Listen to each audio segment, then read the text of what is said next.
Friends, welcome to my YouTube channel the genius minds a way to become genius. हम लोग महेश बर्नवाल का world geography cover कर रहे थे और आज हमारा नेक्स्ट वीडियो है। इसमें हम लोग लैग्रेंज पॉइंट के बारे में देखेंगे। अगर आपको इस वीडियो का पीडीएफ चाहिए तो आप हमारा Telegram channel the genius mind official join कर सकते हैं।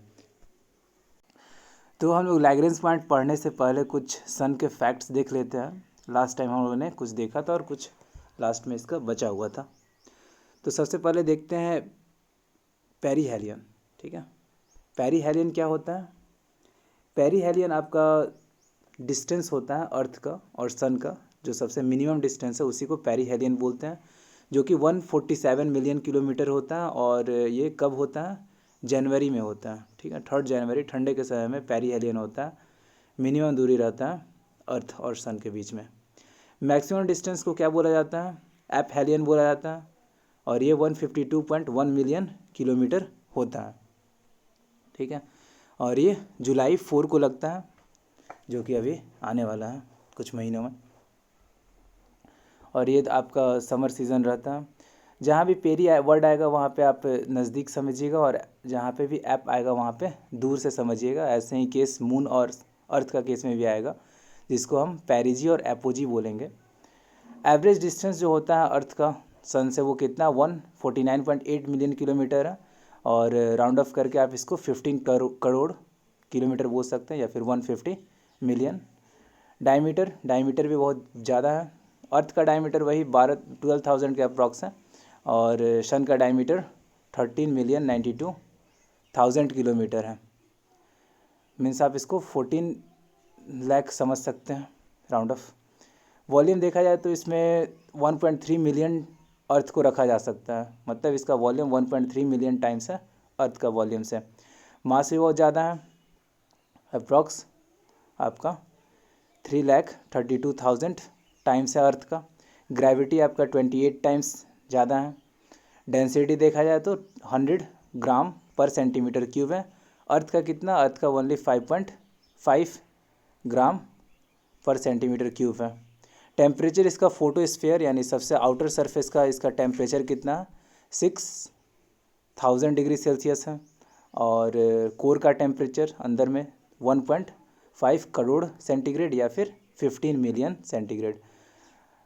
सन स्पॉट जो कि सबसे ज़्यादा ठंडा होता है सन में, उसका टेम्परेचर है 1500 डिग्री सेल्सियस।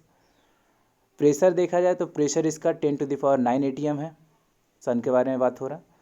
और एनर्जी डेसिपेशन मतलब कितना एनर्जी निकलता है सन से, तो हर second 10⁻26 joules of energy release होता है सन से।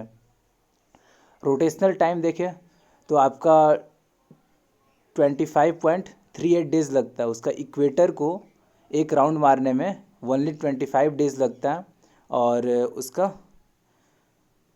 पोल को रोटेशन करने में 33 डेज़ लगता है। ठीक है, तो ये आपका उसका अंदर में जो कन्वेक्शन सेल्स होते हैं उसके वजह से ये डिफरेंस आता है। कंपोजिशन देखा जाए, कंपोजिशन है तो 71% हाइड्रोजन है इसमें, हीलियम 26.5% और अदर एलिमेंट्स हैं 2.5%।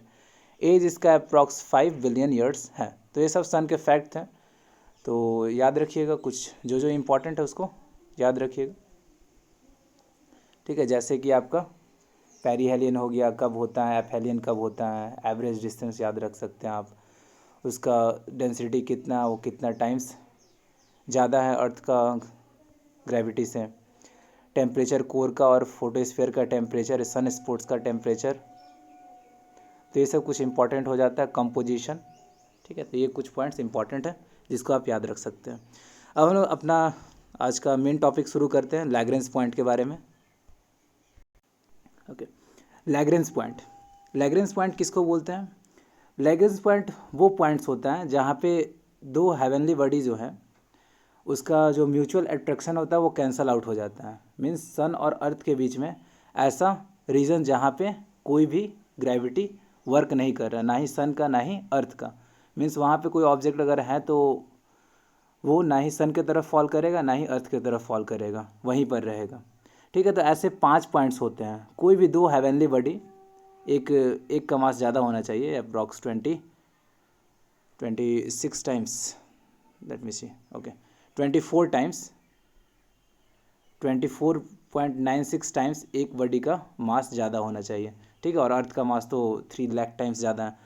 तो ये 5 पॉइंट्स बनते हैं जिनको हम लोग L1, L2, L3 and L4 and L5 बोलते हैं। तो इसको देख लेते हैं हम लोग।